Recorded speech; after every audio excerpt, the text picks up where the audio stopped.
যুবসাথী প্রকল্পের ক্যাম্প পরিদর্শনে তৃণমূল নেতৃত্ব উপকৃত হচ্ছেন এলাকার যুব সমাজ। পশ্চিমবঙ্গ সরকারের নতুন উদ্যোগ যুবসাথী প্রকল্পকে সাধারণ মানুষের কাছে পৌঁছে দিতে রবিবার থেকে শুরু হয়েছে বিশেষ ক্যাম্প। যুবকদের বিভিন্ন সরকারি পরিষেবা, নথিপত্র সংক্রান্ত সহায়তা এবং কর্মসংস্থানমূলক সুযোগ সম্পর্কে সচেতন করতে এই ক্যাম্পের আয়োজন করা হয়েছে। আজ ফারাক্কা ব্যারেজ শিশুতলা ক্লাব প্রাঙ্গণে আয়োজিত যুবসাথী ক্যাম্প পরিদর্শন করতে উপস্থিত হন জঙ্গিপুর সাংগঠনিক জেলা অল ইন্ডিয়া তৃণমূল কংগ্রেসের সভাপতি মাননীয় খলিলুর রহমান। তিনি ক্যাম্পে উপস্থিত যুবকদের সঙ্গে কথা বলেন, পরিষেবা গ্রহণের প্রক্রিয়া সম্পর্কে খোঁজখবর নেন এবং দ্রুত ও স্বচ্ছ পরিষেবা প্রদানের বিষয়ে সংশ্লিষ্টদের নির্দেশ দেন। এদিন তার সঙ্গে উপস্থিত ছিলেন প্রয়াত প্রাক্তন বিধায়ক মইনুল হক মহাশয়ের সুযোগ্য কন্যা রেহানা ইয়াসমিন মহাশয়া। তিনি যুবকদের এই ধরনের সরকারি উদ্যোগের সুবিধা গ্রহণ করার আহ্বান জানান এবং ভবিষ্যৎ গঠনে সরকারি প্রকল্পগুলির গুরুত্ব তুলে ধরেন। ক্যাম্পে আধার সংক্রান্ত সংশোধন, বিভিন্ন সরকারি প্রকল্পে আবেদন, শিক্ষাগত ও কর্মসংস্থান সংক্রান্ত তথ্য প্রদান সহ নানা পরিষেবা দেওয়া হচ্ছে।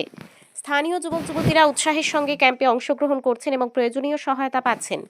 আয়োজকদের পক্ষ থেকে জানানো হয়েছে, এই ধরনের ক্যাম্পের মাধ্যমে গ্রামীণ এলাকার যুবক সমাজকে সরকারি সুযোগ সুবিধার আওতায় আনা এবং তাদের স্বনির্ভরতার পথে এগিয়ে দেওয়াই মূল লক্ষ্য।